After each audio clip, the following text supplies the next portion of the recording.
lorsque le mari appelle sa femme dans son lit et que celle-ci refuse, les anges la maudissent jusqu'à ce qu'elle se réveille.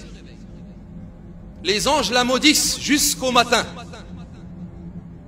Et combien d'hommes se plaignent aux gens de science et aux imams de ce problème que les femmes refusent lorsque les maris les appellent. Nous ne disons pas que ceci est de la soumission, mais Allah Jalla wa Ala a mis cela comme ordre afin que tout se passe bien dans le couple. C'est lorsqu'elle sera respectueuse que tu seras honoré, qu'elle ne lui coupe pas la parole lorsqu'il parle, et qu'elle n'élève pas sa voix sur lui, et qu'elle l'écoute lorsqu'il s'adresse à lui, et qu'elle lui obéit lorsqu'il lui ordonne des choses, et qu'elle le préserve en son absence, et qu'elle se lève et qu'elle se précipite vers lui lorsqu'il arrive et qu'il rentre à la maison. Et le droit de ton époux sur toi passe avant le droit de tes parents sur toi.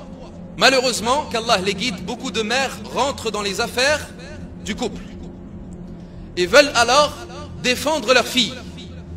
Nous disons, la mère vertueuse et intelligente ne défend presque en aucun cas sa fille, même si sa fille a raison. Pourquoi?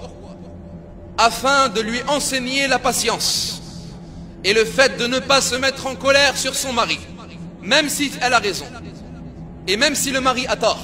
La femme ne doit pas, la mère ne doit pas la défendre, mais elle doit lui dire de revenir vers son mari et de s'excuser et de se corriger.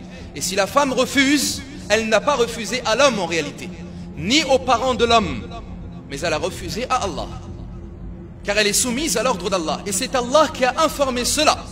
Un homme n'appelle pas sa femme à son lit et qu'elle refuse sans que celui qui est dans le ciel as-sama, c'est-à-dire Allah, sans que celui qui est dans le ciel as-sama soit en colère contre elle jusqu'à ce que soit satisfait d'elle son mari, c'est-à-dire jusqu'à ce qu'ils se réconcilient.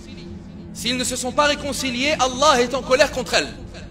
Sache, ya amat Allah, que la satisfaction d'Allah est dans la satisfaction de ton mari, et que la colère d'Allah est dans la colère de ton mari. La femme et l'épouse n'aura accompli le devoir qu'elle a envers son Seigneur que lorsqu'elle aura accompli le devoir qu'elle a envers son mari.